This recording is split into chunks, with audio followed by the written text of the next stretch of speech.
مقبوضہ جموں کشمیر میں اردو زبان، تاریخی یادداشت اور سیاسی شناخت پر حملے کے حالیہ سلسلے نے ایک بار پھر واضح کر دیا ہے کہ بی جے پی کی مودی سرکار کشمیری مسلمانوں کی تہذیبی، لسانی اور سیاسی اساس کو ختم کرنے پر گامزن ہے۔ بی جے پی کی جانب سے تحصیلدار کے عہدے کے لیے اردو زبان کو لازمی قرار دینے کی مخالفت اسی ایجنڈے کی ایک تازہ مثال ہے۔ یہ اعتراض محض لسانی ترجیح کا مسئلہ نہیں بلکہ ایک گہری اور منظم سازش کا حصہ ہے، جس کے تحت اردو جیسے زبان و تمدن کے ورثے کو مسلمانوں کی نشانی سمجھ کر نشانہ بنایا جا رہا ہے۔ اردو صرف ایک زبان نہیں بلکہ برصغیر کی صدیوں پرانی انتظامی، ادبی اور ثقافتی روایت ہے۔ تقسیم ہند سے قبل برطانوی راج اور ریاست جموں کشمیر دونوں میں اردو ہی سرکاری زبان تھی۔ آج اسے جموں میں کم بولی جانے والی زبان کہہ کر مسترد کرنا تاریخ سے کھلی دشمنی اور کشمیری شناخت کو مٹانے کی کوشش ہے۔ 13 جولائی 1931 کے شہداء کو خراج عقیدت پیش کرنے پر پابندی عائد کرنا،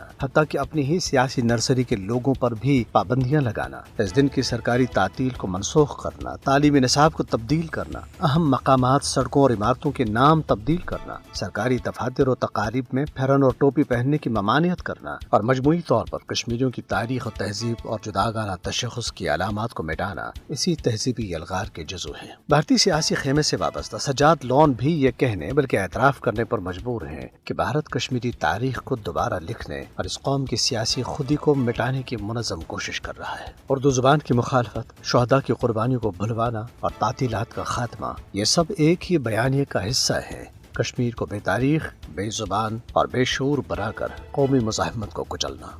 یہ وقت ہے کہ کشمیری عوام اور باشعور طبقے اس لسانی، تہذیبی اور سیاسی جارحیت کے خلاف مشترکہ اور بھرپور مزاحمت کا راستہ اختیار کریں۔